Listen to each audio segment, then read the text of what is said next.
اللہ کے رسول صلی اللہ علیہ وسلم نے فرمایا انا خاتم النبیین لا نبی بعدی، میں آخری نبی ہوں، میرے بعد کوئی نبی میرے بعد کوئی نبی نہیں ہے۔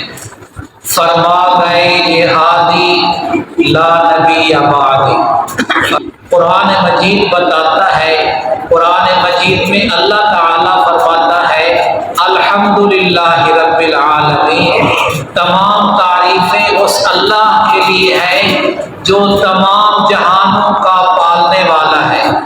یہی قرآن بتاتا ہے وما ارسلناک الا رحمۃ للعالمین۔ اللہ تعالیٰ فرماتا ہے جس جس کا میں رب ہوں اس کے آپ نبی اور رسول ہیں، جہاں جہاں تک میری ربوبیت جائے گی وہاں تک تیری ختم نبوت جائے گی۔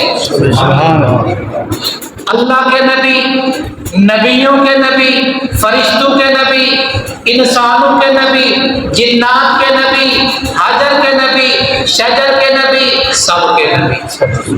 اللہ تبارک و تعالیٰ نے یہ بات بھی بالکل واضح طور پر، نمایاں طور پر اس کو پیش کیا ہے۔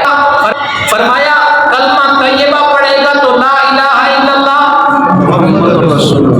کلمہ شہادت پڑھے گا، ایمان اسلام میں داخل ہوگا، اسلام کی شہادت دے گا، اللہ کی توحید کی وحدانیت کی گواہی دے گا۔ فرمایا جہاں وہ میری توحید کی گواہی دے گا وہاں تیری ختم نبوت کی بھی گواہی دے گا۔ مؤذن اذان کہے گا تو میرا ذکر کرے گا تو تیرا ذکر کرے گا، مکبر تکبیر کہے گا تو میرے ذکر کے بعد تیرا ذکر کرے گا، نمازی نماز پڑھے گا تو میرا ذکر بھی کرے گا، تجھ پہ ضرور بھی پڑھے گا۔ حاجی حج کرے گا تو اس میں بھی تیری یادیں وابستہ ہوگی، روزے دار روزہ رکھے گا اس میں بھی تیری یادیں وابستہ ہوگی، مجاہد جہاد کرے گا تو اس میں بھی تیری یادیں وابستہ ہوگی، اور جو ختم نبوت کے آواز اٹھائے گا وہ مجاہد باللسان ہوگا۔ مجاہد قادیانیوں کا دفاع کرنا کفر ہے، قادیانیوں کو کافر نہ سمجھنا، اسلام سے، دین سے، قرآن سے، پیارے پیغمبر صلی اللہ علیہ وسلم کی تعلیم سے، صحابہ کی تحریک سے اور پاکستان کے آئین سے بغاوت ہے، اور قادیانیوں کے بارے میں خاموش رہنا گناہ کبیرہ ہے، اور قادیانیوں کے خلاف آواز اٹھانا امر بالمعروف ہے جو ہر مسلمان پر واجب ہے، جو ہر کلمہ گو پر واجب ہے، امر بالمعروف نیکی کا حکم کرنا۔ قادیانیوں کے خلاف آواز اٹھانا یہ امر بالمعروف ہے جو ہر مسلمان پر واجب ہے۔